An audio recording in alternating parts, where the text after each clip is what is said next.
Hello, Hello. and welcome to Planet Marzipan, the Fish and Marillion podcast. I'm Mezza, and here's my mate. Craig Houston.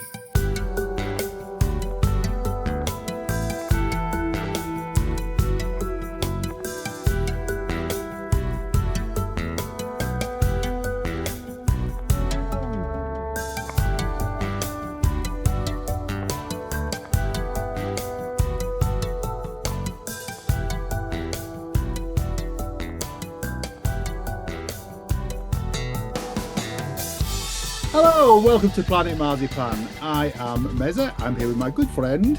Craig, he's back since he's been fair for bloody weeks. Yes, Craig, goes just in time for Christmas. We have part one of our roundtable review of 2024 for you today on Christmas Eve. We welcome back Mike Barton. Good evening. And just because we've had some feedback recently, Mike, would you like to introduce yourself? What do you mean? What do you do? Why are you here? Why am I here? I'm here because, I don't know, you asked me to come on again. I was on this last year. We have photographs, don't we? We have evidence. Of what? Oh, shit. No. Conscience.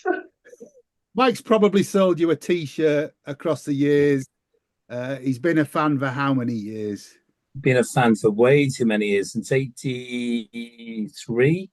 And yeah, we're going to cover an awful lot of StillMarillion SRB and Steve Hogarth during this. And yeah, I will have sold you a T-shirt or some other element of merchandise, and including Planet Marzipan. Okay, welcome.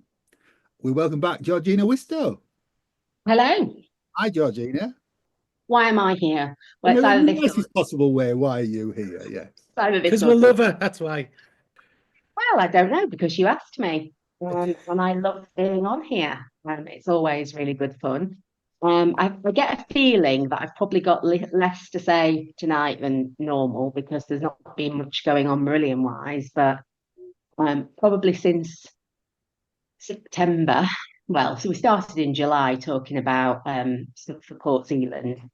So we can fill you in on what's going on for that. Our first T-shirt orders are going in this week.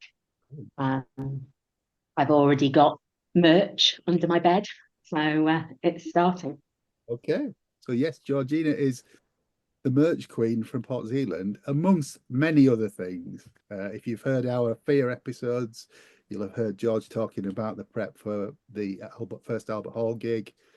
So she's lots and lots of connections with the band, and she's Lucy's best friend. We welcome back Martin Jakubski.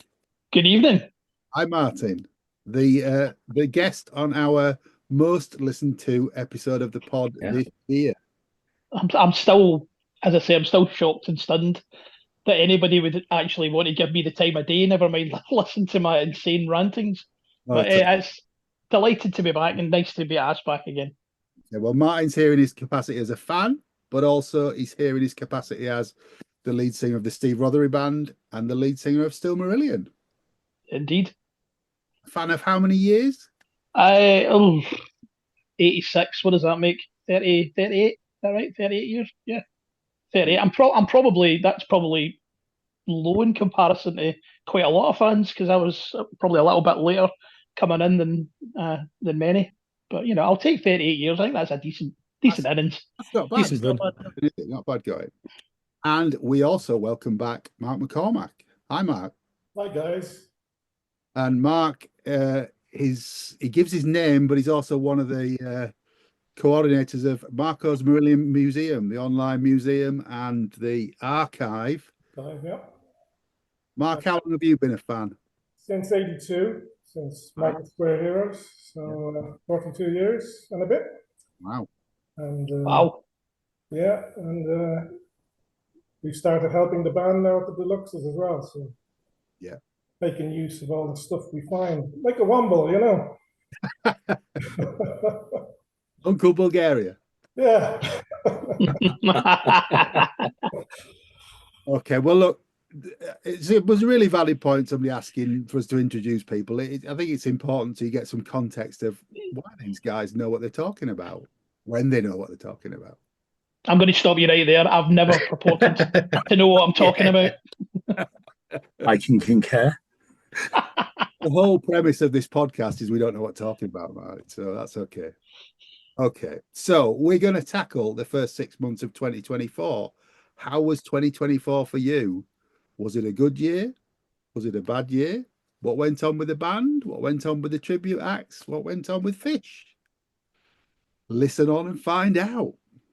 So, in January, it was a sort of two different stories, really. Fish came into the year with all his problems with sea bass vinyl pressing plant on the 13th star and the Feast vinyl issues that was still rolling on into January. He had another knee operation in January. H was celebrating 35 years and his 35th anniversary with the band on a more positive note. And like he's just commented as well that, you know, he's still a new boy after 35 years. Yes. And also Fish announced the Vigil in the Wilderness of Mirrors and Internal Exile remixes, the plan for that. There's not much else going on in January. It was usually a quiet time. In Marillion land, it was certainly quiet. Martin, when was your first StillMarillion gig? Is that January or February? It's normally the last weekend in January, sort of first weekend in February. So it's always falls in the same weekend. So it's quite often the sort of 31st of January, 1st of February, but it's always that weekend. And it's always the same two gigs as well. I think everybody's getting over Christmas, aren't they? And getting themselves back together in January. Absolutely. Yeah, totally. Towards the end of the month, Fish announced the plans for the European dates for the Road to the Isles tour. And they went on sale on the 3rd of February. We'll talk more about that later on in the pod, I think. Mark, you were lucky enough to go out over to Europe, weren't you? Yeah, I was in the infamous Berlin show that was delayed for 2 hours because of the sound issues. And Yeah. there was the assault on one of the sound ladies. Yes. Was it? Sounded really bad. We'll talk about that in part 2, I think, when we do the tour. Yeah. In February, in Marillion World, Pete had his routine surgery. So it was announced that he wouldn't be playing Cruise to the Edge and his stand-in would be Nick Beggs. So we saw some footage of them rehearsing with Nick Beggs. Yeah. Very different character to Pete. Oh, he's a legend, is Nick Beggs. You seen the thing on YouTube where he tries to get his wife to listen to his music? Yeah. Yeah, it's brilliant. Yeah, he's very funny, very entertaining. It's like, doesn't take himself seriously either, which is quite nice. He's like the James Blunt of prog. Yeah, that's quite good. Very Very Right. self-deprecating, yeah. Yeah. Very funny and an amazing player. Yeah, he is incredibly talented. I mean, the stuff he's done with Stephen Wilson is just genius. Not to mention Kajagoogoo. Indeed. And Howard Jones. Yeah, the list goes on, I think, doesn't it? On the 20th of February, Fish announced 9 additional European dates because they'd sold so well. And on the 27th of February, he announced the UK dates for February and March 2025. And if you go back slightly, H played Rome at the start of February. I beg your pardon, he did. So he did. I know So he did. you've just done a fantastic episode on SPQR. Well, do you want to talk a little bit about the gig, where it was? Yeah, it was really good. It was, I mean, your pod was spot on. Actually, there was only one day rehearsal of H being with Ronnie Strachan and the Flowing Chords Choir. So the day before, they got themselves into a studio rehearsal room and ran through everything. And it was amazing. I mean, you talked in your pod about Goosebumps on Goosebumps, but it really was. So what was and the that was venue? only half of it. The venue? rehearsal. Say again. What was the venue it was in?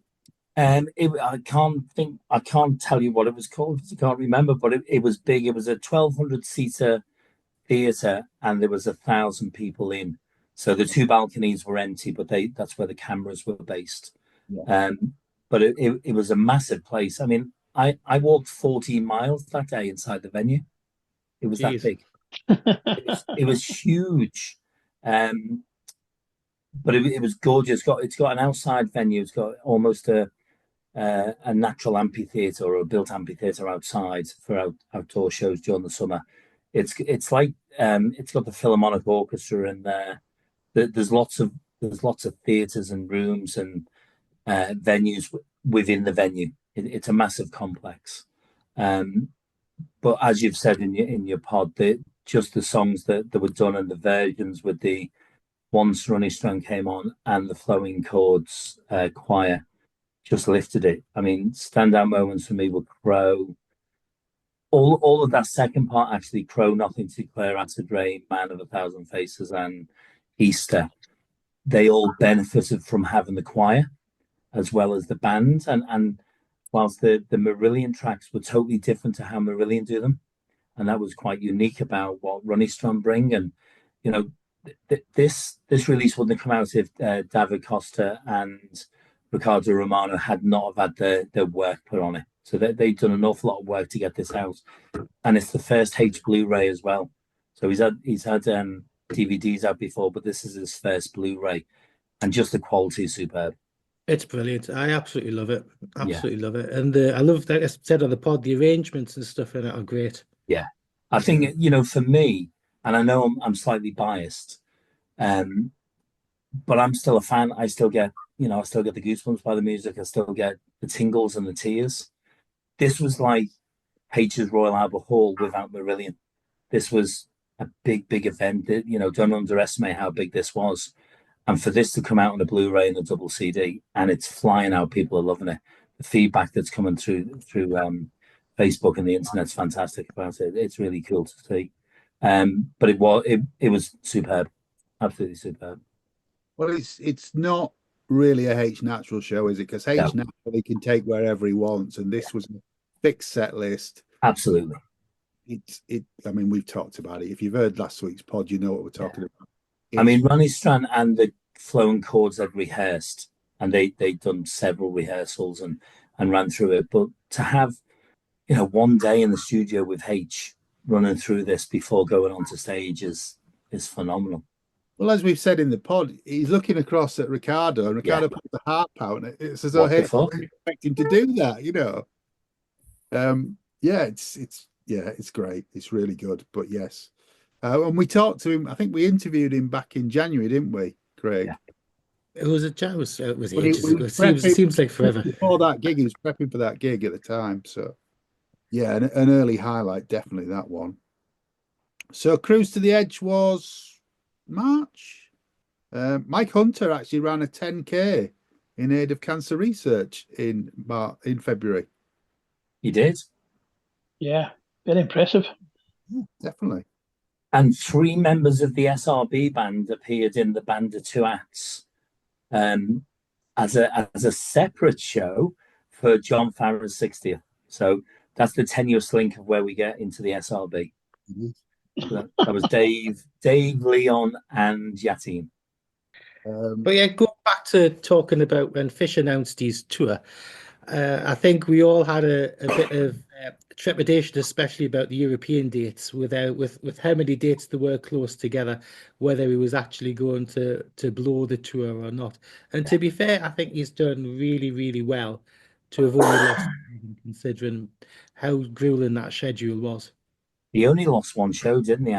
He'd done 32. There's 33 scheduled. Yeah, which is so just the one that fell by the wayside.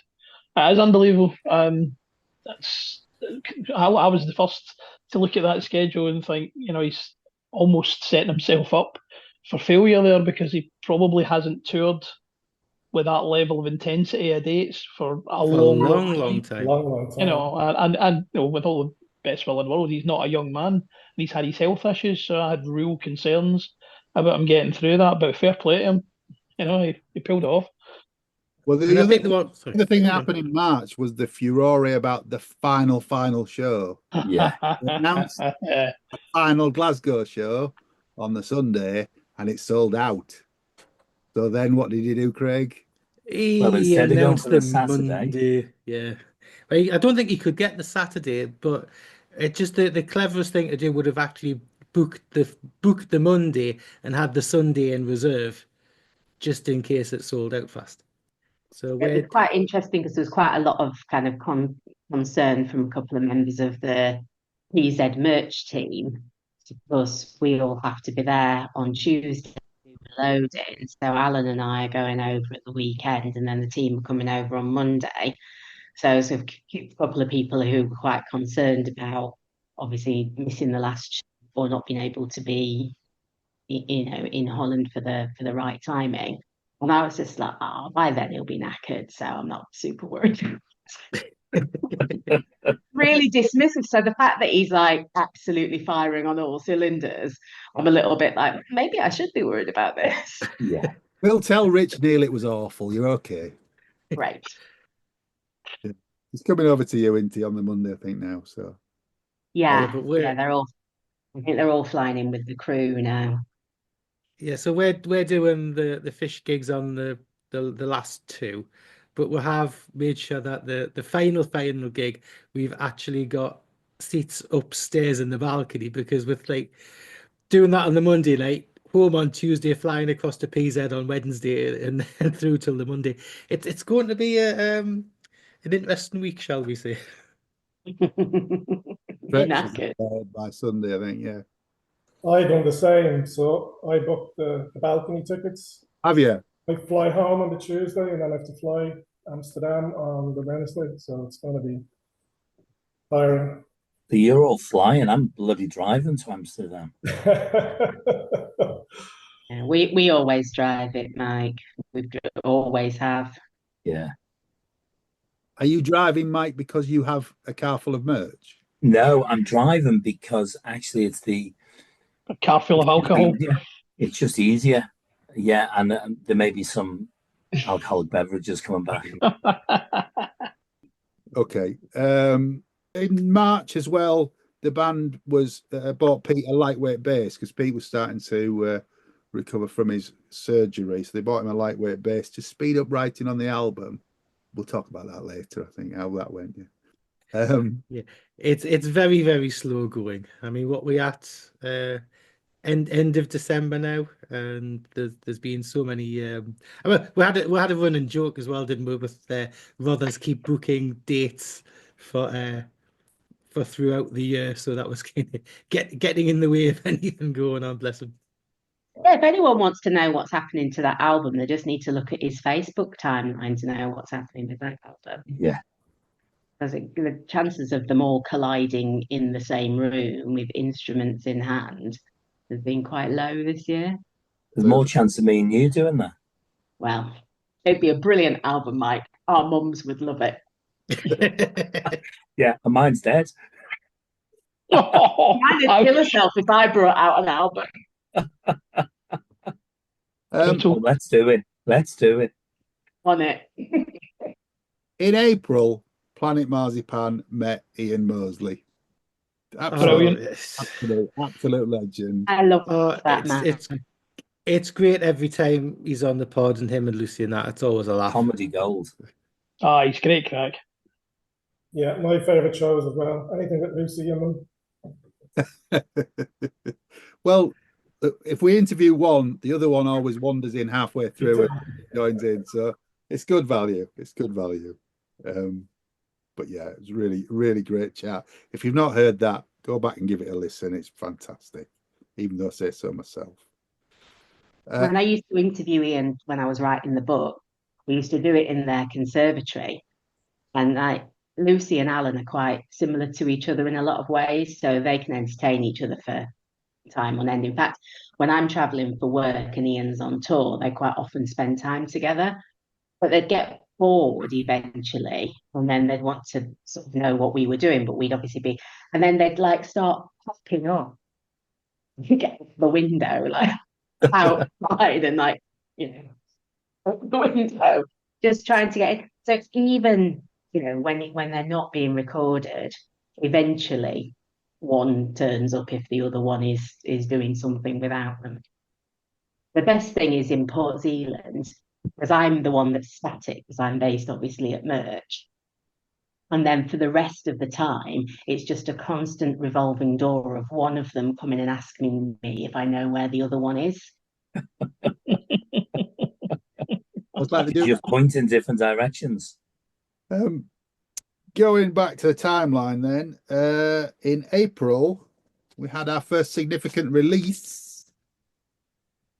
Mike, you got that? You won't get it with you, I know, but I have got it. I'm gonna confess I still haven't opened it because I haven't been at home for a solitary weekend.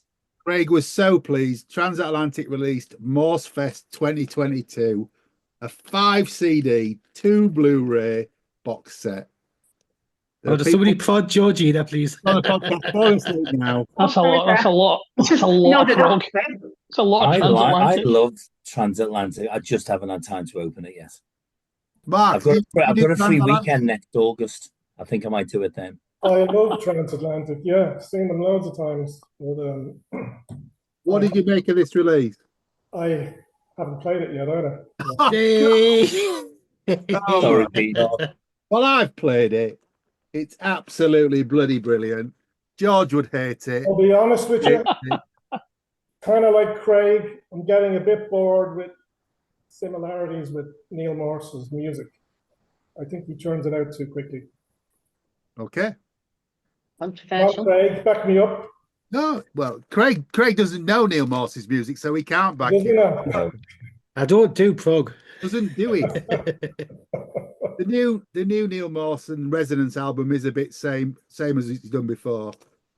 This is the final release of Transatlantic because there are no plans for him to get back together. So yeah, what a way to go out. It's got tracks from all the albums on, and it's well recorded, and it looks amazing as well. It's a great way to end. Better you got that vacuum sealed? Oh, it's in a plastic sleeve. Vacuum sealed. To keep it fresh. Speaking to you in a vacuum now. It's hermetically sealed. Leslie just gets him out occasionally. But I bury it for 100 years and it'll be fine when it comes back out again. And if you don't fancy this 5 CD, 2 Blu-ray set, it was released in June just as a 2 Blu-ray set. So more affordable, George, for you. I'll get right on that. I thought you would. Get it on Amazon list. Yeah. I'm sure you'll be selling that, George. Sorry? I'm sure you'll be selling it at PZ. We always sell out at Transatlantic. Yeah, I know. There you go. People got lots of wobbly tables that they need supported or something. Is that what it is? Coming into the summer, it's to stop their tents blowing away. Wow. Wow. Sorry, Pete. No, I love Pete, poor bugger. There's going to have to be a new T-shirt that says Transatlantic. Sorry, Pete. Yeah. But hands up, musicianship is brilliant. They are. I can appreciate the musicianship, and I think they're absolutely amazing that way. And just the songs don't do it for us. Absolutely. And in fact, Alan went to see them at the Forum. Last time they played, and he was very, very, very pleasantly surprised. Alan took my ticket, didn't he? He did. That's right. Because I couldn't go. It was rather good from the right. Yeah, I'll bugger off. Yeah, Alan. Well, I was pulling my punches, but he absolutely loved it. There you go. I think if you like them, you love them, and if you don't, they're really not for you. We did get a lot of positive feedback after the episode that we did about Transatlantic. A few people that really didn't think that they were going to like them did have a listen and bought a couple of albums. So, never say never. Well, no, I have been asked about doing the Iris album with Pete and with Ian. And funnily enough, the other week I did dig it out and I did give it a listen. And you know what? I actually quite enjoyed it. Crossing the Desert? Is that Crossing right? the Desert, yeah. I do have that CD somewhere. Where it is, I couldn't put my hand on it, but I quite enjoyed it when it came out, I remember. Yeah. We still sell a few of those. We still sell a few Post Mankind's as well. Yeah. There you go. We're going to have to dig that out and review it, aren't we? But for next needs to be some alcohol doing that one. Wow.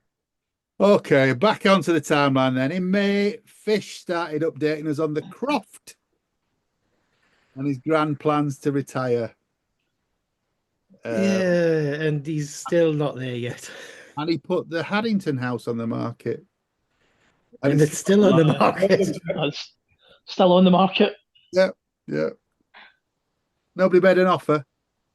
I did consider going to view it at one point because I thought, well, I could probably make an appointment for a viewing and just go for a nosy. But That'd be quite funny. I suspect that that's probably all he's had is fans booking viewings to go and have a look round with no real intent to bid on it and buy it. But I stopped myself from doing that. You turned up, he'd know your visage, though, wouldn't he? I wouldn't let me in. Yeah, if I turned up, he's not going to let me in. So I actually thought about booking a viewing for that purpose. I thought it might be quite funny to actually turn up and just see what kind of reaction I get. I know what reaction I would get, but I get back in my car and drive home again. Hey ho. Brother genuinely once accidentally went to view Steve Hogarth's house. All right. Accidentally? We didn't know who Steve Hogarth was.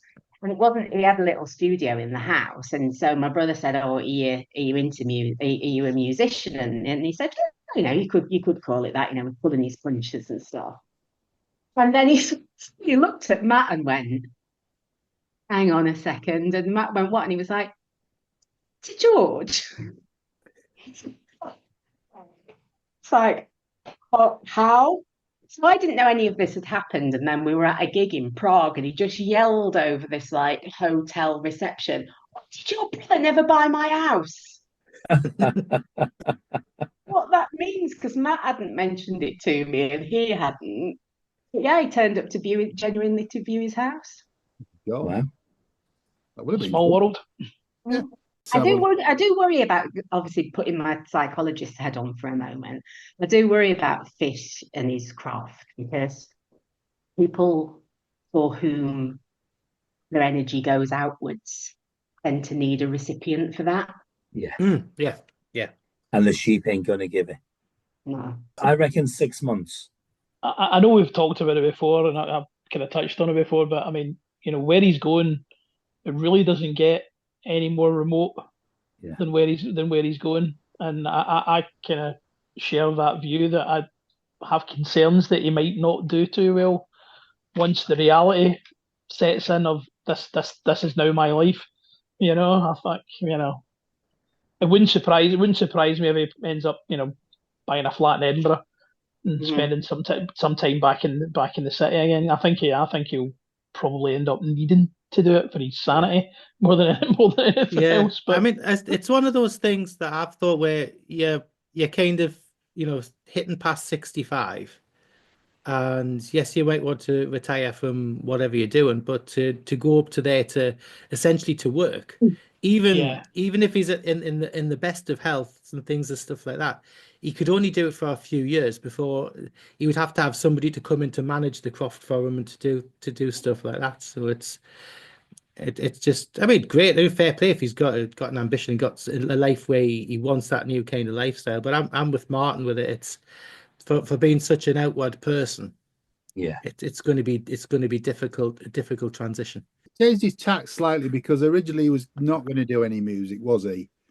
And now he is talking about still doing music, whether it be low-key acoustic stuff or just songwriting. I don't know, but the life that he's taken on for a young fit person, is a hard life. But to make that change at 66, he's going to be 67 in April next year. Yeah.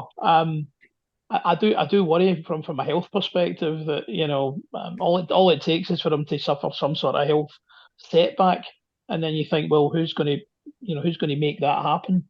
Because a crofter's life doesn't stop. They don't take time off and they don't go on holiday. So it's a fair play to him for to make such a bold life choice at that age, but he's taken on a lot an awful lot. Yeah. It's Like brutal as well. He's not yeah. doing it in Somerset. He's doing it in Scotland. Yeah. And, Yeah. I was in, the southwest of Scotland for a week last week, and it was like, oh, it's going to be -11 tonight. And I was like, well, actually, I live in London where it's going to be -7 tonight, and where it's going to be +7 tonight. And it's, he's doing it in the most brutal of conditions. So moving there at like Christmas time as well, at the January. Well, I was going to say as well that where he's moving to, there are people there who will choose to leave the island for the most brutal part of the winter because it is so fierce. And I'm just thinking, you're making that change at quite possibly the worst moment in the year to be doing it, and I don't know. I mean, always been one for cunning plans, hasn't he? Oh, I wish him well. I wish him well, but I think everybody's on the same page. Everybody's got concerns about him. I hope it works out for him. I really do. Yeah, absolutely. I wish him a long and healthy, happy retirement, but the reality might be quite different. Was it in May, Martin, that StillMarillion played 2 gigs in one day in Leicester? It was indeed. Absolute insanity. But, that came about. That's what we like to do. Well, whose lunatic idea was that? Whose great idea was that? Well, we knew it was an off. Technically, it was an off year for Marillion, and we were just kind of thinking maybe we could do something in Leicester round about the same time of year, not to in any way equate it to like a Marillion convention. We thought, well, we could do something in Leicester, and it might be quite appealing to people to come down and get together. The social aspect that goes on and all the rest of it, hook up with people, and maybe listen to a few tunes as well. So it was really kind of. I mean, I'm not going to take credit for it. It was Mark that kind of suggested it, and we all kind of went, yeah, we could do that. And then the reality set in of playing the two shows in one day again, which is it's great fun, but it's I'm not going to lie, it's hard going. I think considering we probably didn't have the rehearsal time that ideally we would have liked, particularly for the afternoon stuff, because the afternoon stuff is the stuff that it's not our bread and butter, for want of a better expression. Just for the listeners, then you did a H era with some Fish tracks, didn't you? Yeah, some seasons end stuff, stuff from Vigil, and I think there might have been maybe one from Holidays in Eden. I think we played Splinter and Heart, didn't we? I think. Yeah. So yeah, and then it was almost 5 hours. Yeah, it was about five hours worth in total, with a break in between for people to go and get something to eat and for me to go and have a lie down in a darkened room, which didn't happen. But no, it was great, and people really supported it and came out, and the feedback was great. Everybody that came along said they did a really good time, and that's the object of the exercise. It was a brilliant weekend. I was in Leicester for 24 hours, that's all, and it was absolutely brilliant. Although for Craig's benefit, we have to say it was awful because he wasn't there. I know. Yeah. You were missed, Craig. You were missed. But it was at the Y Theatre, which is lovely. It's a really nice place to go and play. It's great staff, and it's a great setup, and the sound's always really good in it as well. So No, highly recommended. And you're playing there next year for the We are. That's sold out already, isn't it? They are, yeah. Both of those gigs are sold out, so which is brilliant. It's brilliant, and we'll try and come up with something interesting across the 2 days and keep people entertained in the afternoons instead of them just sitting in a pub somewhere drinking heavily. If you come at a gig and drink heavily instead, why not? The other big news in May was Marillion Weekend 2025s were announced. All 600 of them. Yeah. All 15 of no, all is it 9? 9? 25, something like that. 8. Well, that's 9, isn't it? No, 8. Is it 8? I can't count. I think it's 8, yeah. I'm doing them all, I should know. Doing them all, okay. Well, you can tell us where they are, Mark. Go on. Port Zealand, Montreal, Padua, Girona, Berlin, Oslo, Leicester, Paris. Wow. Just booked my flights a couple of weeks ago. You're doing them all? Doing them all, yeah. Wow. I was going to say, is the bank manager speaking to you still? Came into some money. Mhm. Are you doing them all, Mike? No, we're not doing Oslo or Montreal. Yeah, I still haven't decided And about Paris. yeah, I mean, I think Oslo's going to be fantastic with Airbag and Gazpacho supporting. Mm. I'm in Germany with StillMarillion that weekend, and then they've just announced they're playing Manchester, and I think that's the Padua weekend. So I'm not going to get to see Airbag this year or next year. They've announced 3 shows, haven't they? Is it 3 shows over here? 3 shows, yeah. They're doing, I think it's Manchester, Wolverhampton, and the Chepstow, the Summer's End. Wow. Okay. How many are you doing, George? So far, I'm doing just 3. So I'm doing Leicester, obviously, Port Zealand, obviously, and Verona.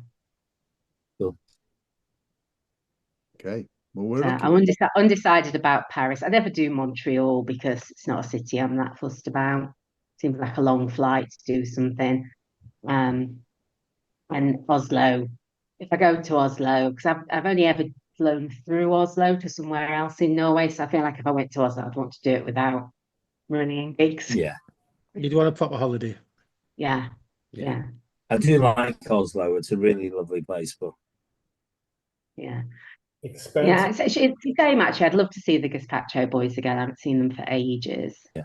And Lucy and I were, massive fans of theirs, and campaigned quite heavily to have them as support acts. So yeah, it's a shame, but there you go. That's what happens when you run your own business. Only one for me so far. I think the only one I'm going to be at is Leicester, sadly. Oh no! Yeah. No, things stand. No, I just can't make it. I can't make it work. I can't make it work with work. So, hope springs eternal. I always hope that something might turn up, and fate might smile upon me. But it doesn't matter. I'll be there in Leicester. I'll be there in Leicester. Listen, You'll make up for it in Leicester.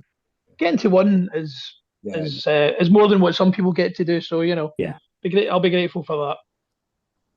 And Craig, I never really worry about it when they come out. I think, oh yeah, I'm fine about it. And then you watch people there on Facebook, and it's all your friends, and you're just like, oh, I'd really like to be with those people. And I don't really care where they are. I just want to be where they are. Absolutely, yeah, totally get that. We're just doing the 2, aren't we, Craig? We are indeed. Leicester and PZ. Yeah. Unless the EuroMillions comes up then. Woo! and there will be a live Planet Marzipan at Leicester, I believe. And hopefully at PZ as well. Possibly at PZ. Yeah. Watch this space. If we don't do a live one in PZ, we'll record something with some European fans and, Yeah. That'd be cool. Lots of people's different views on there. Where are we? June. Meet you in our usual place on Sunday night, Craig. Oh yes, but we don't keep it quiet. Keep it quiet. Every time. It's tradition. Come on. In June, registration for Port Zealand opened. So Stephanie's workload went like that. And June also saw the retail release of An Hour Before It's Dark live in Port Zealand on vinyl, CD, and on Blu-ray. Do you have that, Mike? Do you have the vinyl of that, Mike? Yeah, I do. And I have opened that one. Oh, good. How does it sound? All right. Great. Love it. Yeah. No, I've got that. It's a really clean sound, a really quiet pressing as well. It's nice. Also in June, Marillion were on the cover of Prog magazine for Marble's 20th anniversary. Now, does that not just make you feel old? That Marbles is, it still feels like a recent album, but say 20-year old. It's like Christ on a bike. Yeah, terrifying, absolutely terrifying that it's 20 years old. And some of the venues, 30 years old. Yeah. Sorry, some of the venues they played on that sort don't exist anymore. Yeah, definitely. Yeah, They've gone. Aylesbury Civic and that, yeah. Yeah, the Astoria. Oh yeah, yeah. Oh, see, we're definitely showing our age now. Ooh, doo, doo. And to be fair, I've got to say it's good because that was in April of 2004 when me and Sarah got together. So we've been together 20 years since then. That poor bugger. Put up with me all these years. Suffering.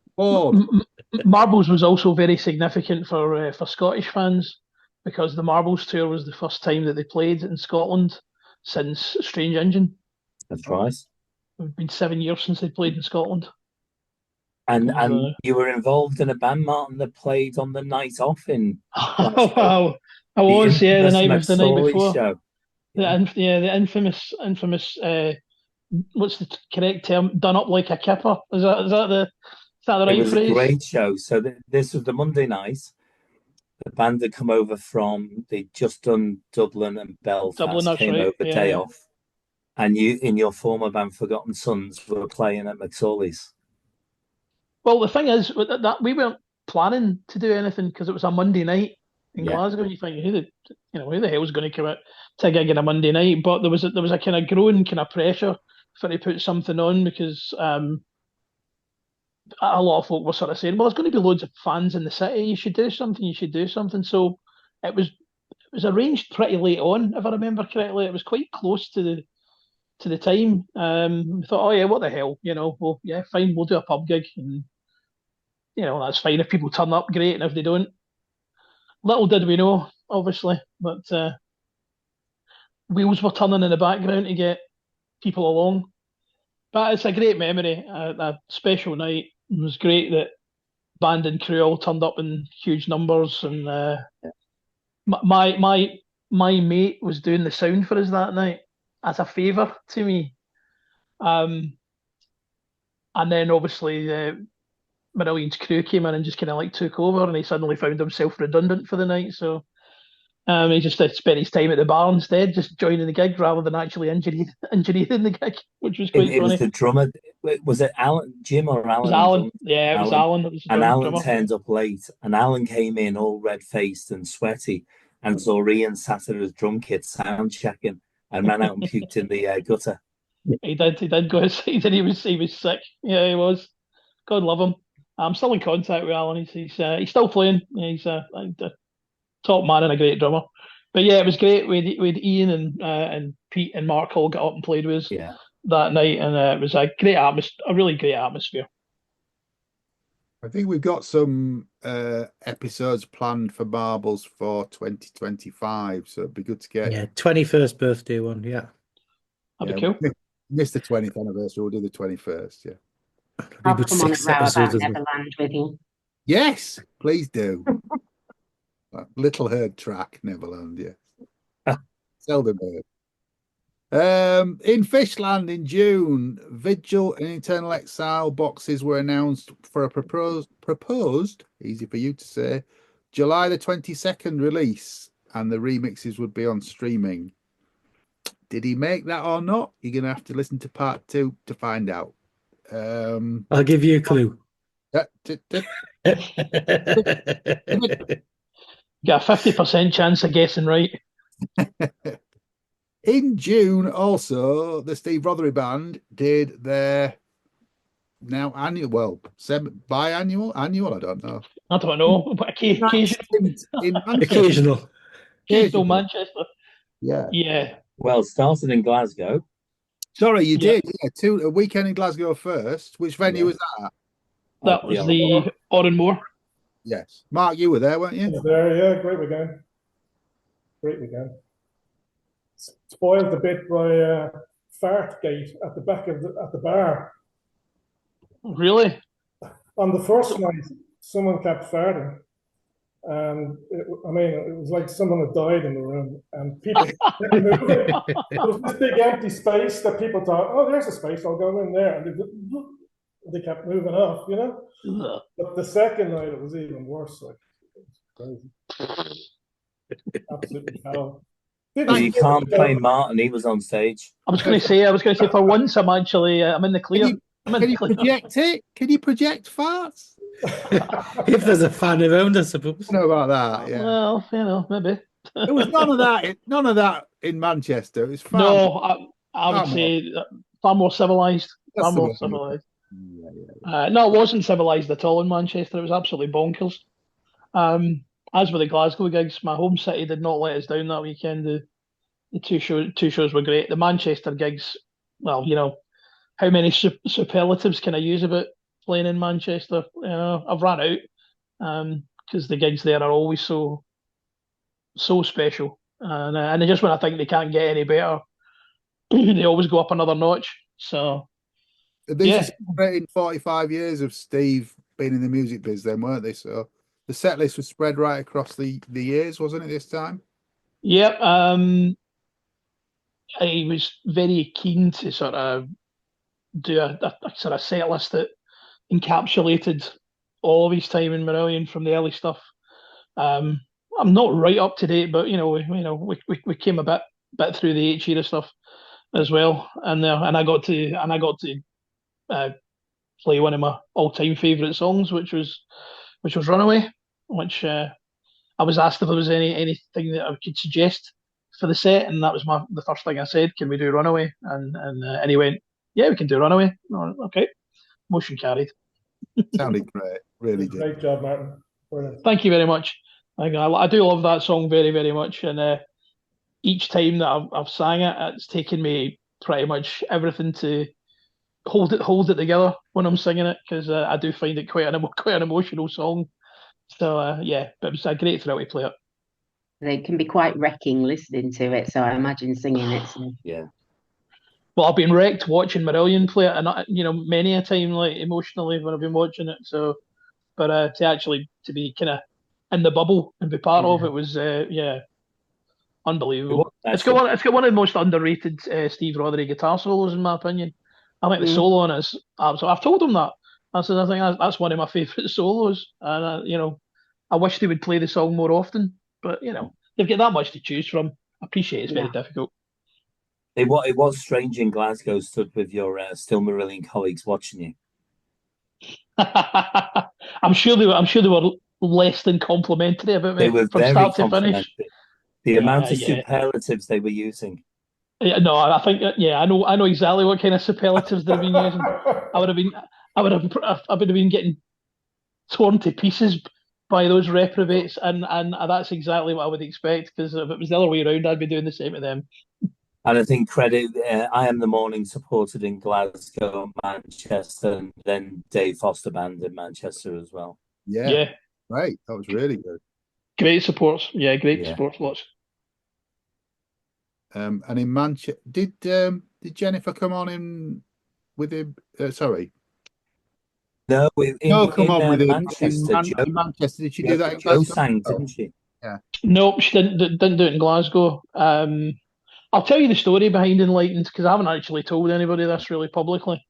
Enlightened was on the set list for those shows, and I was quite surprised because it was one of Steve's choices, and I did ask him about it. I said that was a bit of a left field choice. I didn't expect that, and but it transpires it's a song that he's really fond of. So for once, I actually had to go away and learn it, because it wasn't a song that I could just turn up and do. So I went away and learnt it, and we had a rehearsal in Glasgow the night before the Glasgow shows. I think that's maybe the third rehearsal we've had in 10 years. And we ran through the song, and it was okay. Me personally, I didn't really feel that I was doing it justice. Everybody else said it sounded fine, but for me, I didn't think. I thought I was the weak link in it, for want of a better expression. Well, it's a strange song because it's almost H almost talks it, doesn't he? It's a semi-singing, semi-talking type vocal. It's quite an unusual kind of vocal delivery, and it's one of those things that only H can really kind of pull off. But I said I'm not sure I'm doing that justice, so we ended up not doing it in Glasgow. But then when we got to Manchester, there was a kind of brief discussion about, Jo could probably sing it, and probably do a better job on it than me. So I kind of egged her on a wee bit, and a bit of gentle persuasion.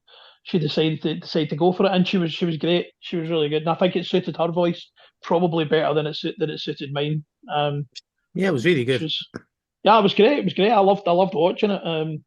But it's a strange one. I don't really think it's in my wheelhouse, that particular track. I always think with Steve Hogarth is because he spends the time in falsetto, which is unusual for a man, particularly of his age. You don't notice how far down in his boots he is a lot of the time. Yeah. And so you assume that the bits you will find really hard are the top register, but he's really in his boots a lot. And I think that's unexpected when people go and try and do it at karaoke, or when people used to do swap the band and stuff. Yeah, no, totally. The low stuff's actually the stuff that I struggle with more than the high stuff, just where my voice sits. It's kind of mid to high range. So the stuff that's really, really low is the stuff where I feel like I'm pretty much digging a hole to get down for some of it. But no, Joe did a great job, and it was nice because it was a wee special moment for that weekend that happened. And those are the things that people go away and talk about, you know. Definitely. The other thing that happened that weekend was we had a meeting with God, didn't we, Craig? We did indeed. We interviewed the Rothers himself, and he was absolutely lovely. It was good.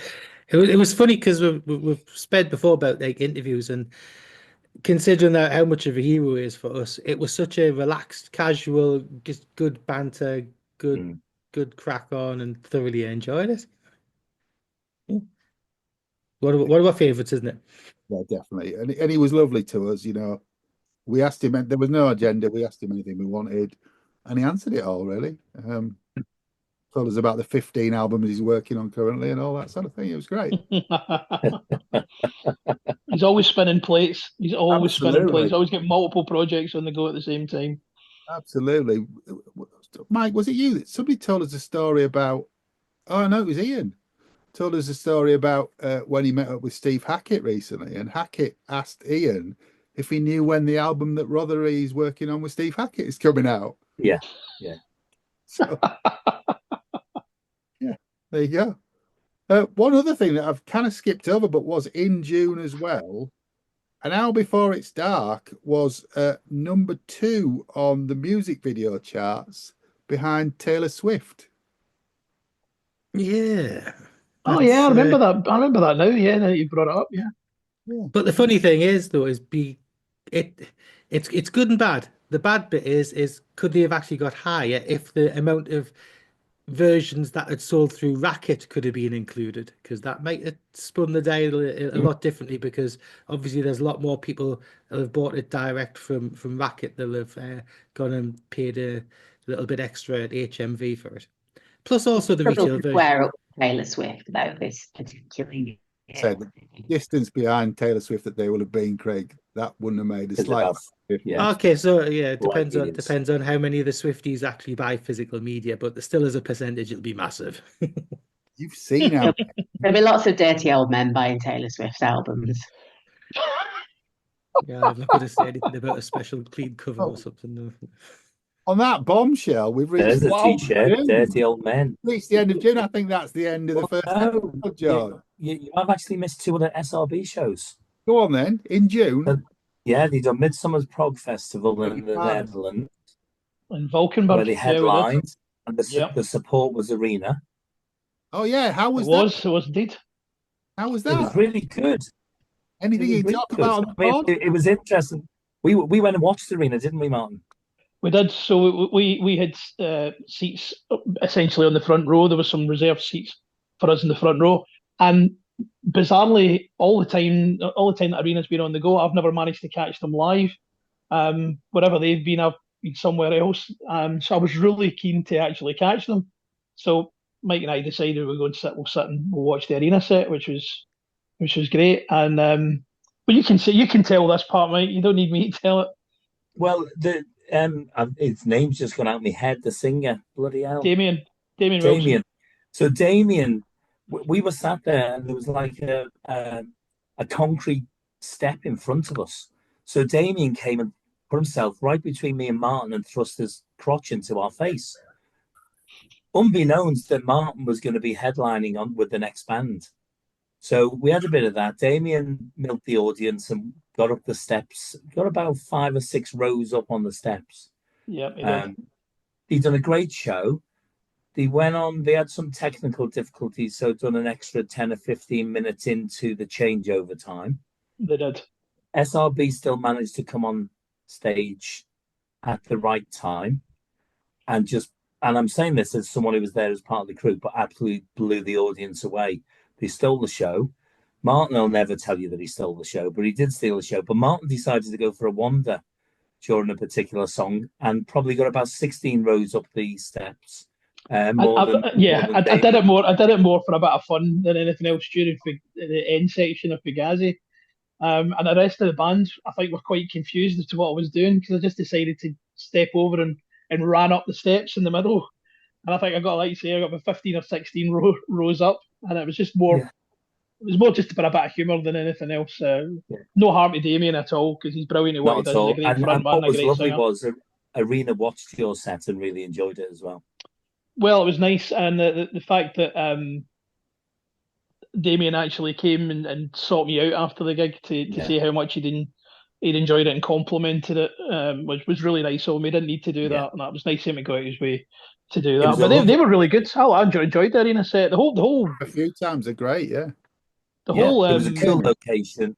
Oh the organisation was unbelievable. And then the following night they played Zoetermeer at the Boerderij in Zoetermeer. We did a show in another Zoetermeer. Sold out show. Yeah, brilliant venue. That's one of the best, if not the best. Yeah. That was cool too. Yeah, they were 2 great shows. Yeah, it was very, very hot though. I remember it being too warm for me. I don't do terribly well in the heat because I'm a big lad. And in Valkenburg I was really struggling because it was about 33 degrees. Yeah. I was properly dying in the heat. Big up a connection. The next day, the first band on were Haunt the Woods, who'd opened up for Marillion and they were indeed. And they stole the second day by all account. Unfortunately, we got to see them in the morning as we were loading the van. We saw them, but we didn't get to see their set. But they done fantastic, and are now actually managed by the guy that puts on the festival. All right, okay. So it went down that well. Brilliant. Right. Well, that is January to June, so we better take a break there. We'd just like to wish you a very Merry Christmas to you and yours from all of us here. Don't get too pished. No, please do get too pished. If that's what you want to do, you do that. But we will see you next week on New Year's Eve for part 2 of 2024.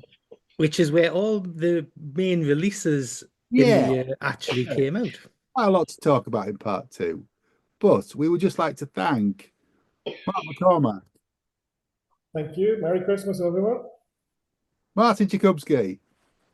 Thank you. Merry Christmas, one and all. Georgina Wistow. Thank you. Merry Christmas, everyone. And Mike Barton. Ho, ho, ho. Talking to declare. Craig and I would like to wish you Merry Christmas. Have a great one. Thank you for listening this year. We'll thank you again at the end of the next episode. But all that remains to be said is it's good night from me. And a Merry Christmas from me. Take care. And stay alive. Hey. Thanks for listening to Planet Marzipan Podcast. Please like and subscribe from whichever platform you get your podcasts from. You can contact us at planetmarzipanpodcast@gmail.com and check out marillion.com, fishmusic.scot for all the good stuff.